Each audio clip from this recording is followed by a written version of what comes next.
Hello, Matthew Bell with Alzheimer'sProof.com, and today I wanted to discuss different care environments. This is different places where you might find yourself in need of long-term care or where care might be delivered. The six main environments are going to be in the home, adult daycare, assisted living, respite care, nursing home care, and ultimately hospice care. But before I get into the six different locations, let me just say something about the different types of care, because different care environments are going to deliver and involve different levels of care and different kinds of care. In general, there are two, and sometimes you'll find an enumeration where there's three types of care. I have a separate video on the differences between skilled care and custodial care, and this is going to be the primary difference, but I'm going to summarize that here. I'll sort of skim the surface. For more detail on that difference, I invite you to see the additional video, and I'll post a link in the description. But the three basic types of care, number one, are going to be skilled care. This is sometimes called skilled nursing care. The main thing here is this is going to be medical type care. Care might be delivered 24/7, 365. That is to say, around the clock, 7 days a week, all year round. This type of care is going to be provided by licensed or skilled professionals. This is going to be basically something like a registered nurse, or RN. In other words, a certified or licensed healthcare professional. It's also going to be delivered in a licensed care facility, for example, a nursing home. And it's going to be doctor ordered and overseen by a doctor as well. This kind of care is going to be something like the administration of medicines and shots, the cleaning and dressing of wounds, hooking up feeding tubes, catheters, and other intravenous fluid arrangements, or IVs, providing various therapies like occupational therapy, physical therapy, speech therapy. Generally speaking, this type of care has the potential of being covered by health insurance and by Medicare. Second type of care that you might hear about is intermediate care. Intermediate care is also generally going to involve some skilled care. It may also involve round-the-clock supervision and support.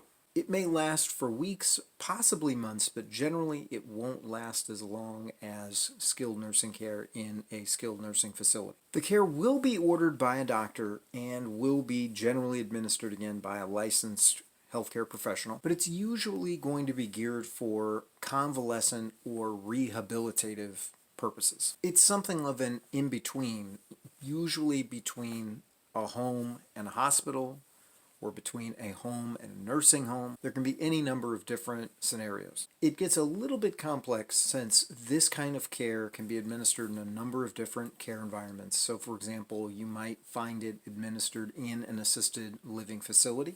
It might have its own intermediate care facility. It might be administered inside of a nursing home. And wherever it's administered, it may be on a medical park, part of a hospital complex, something like that. Once again, intermediate care is generally going to be at least potentially covered by healthcare insurance and Medicare. The third type of care, and once again, I'll remind you that I have a dedicated video where I go more in depth into the difference between custodial care and skilled care. But the third type of care is going to be custodial care. The main distinguishing feature here is this is going to be non-medical. So with skilled care and intermediate care, the general focus was on medical care. Here this is going to be non-medical. Sometimes it's referred to as residential. This is somewhat confusing label since residential can also mean the provision of certain living and food preparation services. But the main focus here is going to be on helping people to perform what are called the activities of daily living, or ADLs. The usual enumeration of these is that there are 6, and they will be something like bathing oneself, dressing yourself, feeding yourself, being able to transfer in and out of bed by yourself, being able to toilet by yourself, and ultimately also being able to control your bodily functions, which would be called being continent. If you're incontinent, then you are unable to control bladder and bowel function, for instance. Now, one primary difference between skilled care, intermediate care, and custodial care is going to be the people who deliver custodial care, generally speaking, do not have to be licensed. This care may be delivered in licensed institutions for example, a nursing home, but it could also be administered outside of that context, for example, in your own home. Although this type of care, custodial care, is not overseen by a physician, in order to qualify for certain indemnification benefits from a long-term care policy, you would have to have this doctor ordered. So in other words, if you are certified long-term care qualified, meaning that you lack 2 out of 6 activities of daily living, or you would require supervision in order not to be a danger to yourself or to other people, then you would qualify for home care or custodial benefits from some long-term care insurance policies. So even though custodial care is not overseen by a physician, in many cases it has to be acknowledged. Your need for it has to be acknowledged by a doctor before, let's say, a long-term care insurance policy would pay out for it. But at the same time, this kind of care, custodial care, is not going to be covered by health insurance or by Medicare. Health insurance and Medicare do not cover custodial services. Now that we've sketched the 3 kinds of care that you might receive, let's take a look at the different environments in which you might receive that care or in which that care might be delivered. First, let me just mention as well that the types of care that we just canvassed is going to be outside of any kind of family help that you might receive or voluntary services from charities, churches, and the like of this. The first care environment that is the most common for people is going to be inside of a home, meaning inside of your own house. It could be your house, it could be a family member's house, a friend's house, somebody's house, a non-institutional setting, in other words. However, inside of the home, you may still receive both medical and non-medical services. People might come into the house a few hours a week or whatever the case is. So this might include skilled nursing services, therapeutic services, custodial services, and so on. It might also include general housekeeping or meal preparation services. Now, again, when we're thinking about qualifying for benefits under a long-term care insurance policy, it may be important to note that getting care delivered in a home may need to be precipitated by one or more of the following, or some combination. You might have to be certified long-term care qualified by a physician. Very common. Again, that would be lacking 2 out of 6 activities of daily living, unable to perform 2 out of those 6 that we canvassed, or requiring some sort of supervision because of a cognitive impairment. There might also be some sort of a trigger with respect to spending some time in a hospital setting or in a nursing home setting prior to receiving care in the home. Now, in a future video, I may go more in depth into what a long-term care policy might be expected to cover, but suffice it to say that in a home care situation, some policies might reimburse or pay family members for services. Other policies will not. Other policies may require that a person contract some third party to come into the home that is not related, not a family member. And for, of course, skilled nursing services, it would have to be a licensed healthcare professional. Things get a little sticky sometimes when the family member is a licensed professional.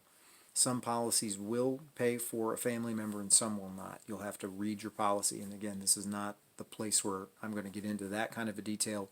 You would consult your insurance agent, your financial advisor, and so on. A second care environment would be adult daycare. Now, intuitively, this is going to be, just by analogy, you can think of a child daycare, for instance. This is going to be a very close analogy. An adult daycare generally is going to provide both custodial and supervisory services. It's going to support the family outside the home generally. Sometimes you can find an adult care person who will come into the home, but mostly you're going to go outside of the home, sort of like a daycare for a child. Again, dropping the child off at a daycare while the primary caretaker goes to work, for example. If a person does not require confinement in a nursing home, is still able to get around inside of one's own home, perhaps with the help of a relative, adult daycare might be an option, especially if the person helping has got to go to work. Adult daycare will not provide 24-hour care. Just like a child daycare, the general picture would be you would drop the adult who requires care off in the morning, perhaps pick them up in the late afternoon or evening. There may or may not be transportation services provided. There may or may not be meals. And again, it may be delivered in a dedicated care center or it might be delivered in the home itself. Another kind of care environment will be the assisted living facility. This is going to provide residential, food preparation, and some limited medical services. It's really geared towards seniors who are capable more or less of living on their own, but who need just a little bit of help with certain daily activities. But again, they wouldn't require, as with the adult daycare, they would not require full confinement in a nursing home. They don't yet require the kind of high level of care that would be available only, let's say, in a nursing home. Now, another care environment we might speak of here is respite care. Now, respite care is going to be care that is provided in order to give a break to a primary caretaker. So let's say you are caring for your afflicted relative in your home or in his or her own home, and you are the primary caretaker, but you need a vacation, you need a break. You're ill and cannot take care of them the way that you need to. You have business obligations somewhere outside, you have to take a work-related trip, whatever. In that case, you might avail yourself of respite care. Respite care is generally a place that you would take your loved one, similar to adult daycare. But unlike adult daycare, this might actually be 24-hour care. But it's not going to be indefinite. It's very temporary. It's going to be for a day. It'll be for a weekend or a week. It is simply there to give, again, a respite, a break, some kind of a period of relief for the primary caretaker. In other words, it's temporary care to accommodate the primary caretaker while he or she has to travel, get some work done, whatever the case may be. The nursing home is going to be the next environment we'll talk about. It is the most comprehensive in terms of the amount of care, the level of care that is provided. It will include skilled medical care, it'll include residential services, meal preparation, cleaning services, housekeeping, and custodial support. And remember again, that custodial support was the non-medical help that enabled a person to perform the activities of daily living or to provide supervision for an adult who could no longer be counted on to safely live by him or herself. Nursing homes are going to be licensed environments, and once again, since they provide skilled care, they're going to involve skilled practitioners, licensed nurses, and they're going to be overseen by some sort of a physician. So the physician is going to be in charge of the nurses, and the nurses are in charge of administering medications and so on. Now, the final environment is going to be hospice care, and this is often referred to as end-of-life care for a terminal patient, a patient that has a life expectancy of 6 months, maybe to a year. The concentration in hospice is going to be what's called palliative care, that is to say pain control, pain relief. Hospice may also provide counseling services both to the terminal patient, if applicable, as well as to the family. They essentially are going to assist your loved one in the process of dying. Now, at the same time, there is a caveat. I've mentioned this in other places. Sometimes what happens with hospice is an adult going into a nursing facility will have his or her baseline recorded, namely their weight, food intake, water intake, level of activity, and so on. And when that adult, or if that adult falls below that baseline, they may qualify for hospice services. In that case, hospice may actually bring your loved one back up to his or her baseline, at which point they may go off of hospice. My dad, Jim, in a nursing home, he passed in 2016, but he went in and out of hospice on several occasions, and the explanation that we were given was what I just provided, that he had fallen below his baseline. Hospice then intervened, and then all cases except one returned him to the regular nursing home population.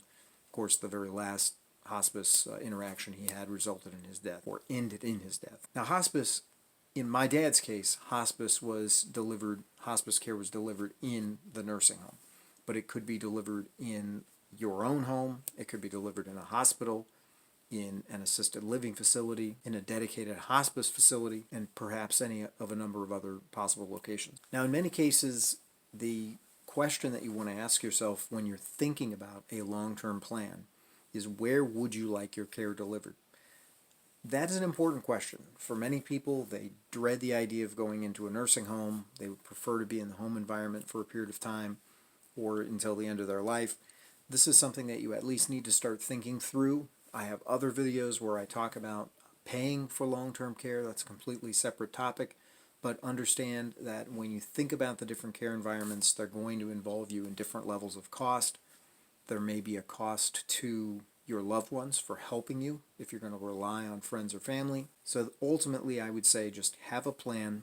I hope that this video has at least assisted you a little bit in thinking through some of the issues. If something I said was of interest or was informative to you, please like the video, subscribe to the channel, and check back. I have additional content. Once again, I do have a further video where I go more in depth into the difference between custodial and skilled care. I have many videos about long-term care insurance, including one that is of topical importance and of interest in the news now. You find these long-term care policies tend to be raising premium rates. I have a discussion of that, and I invite you to check back in. I thank you for spending time with me today, and I look forward to seeing you again soon. Thank you very much.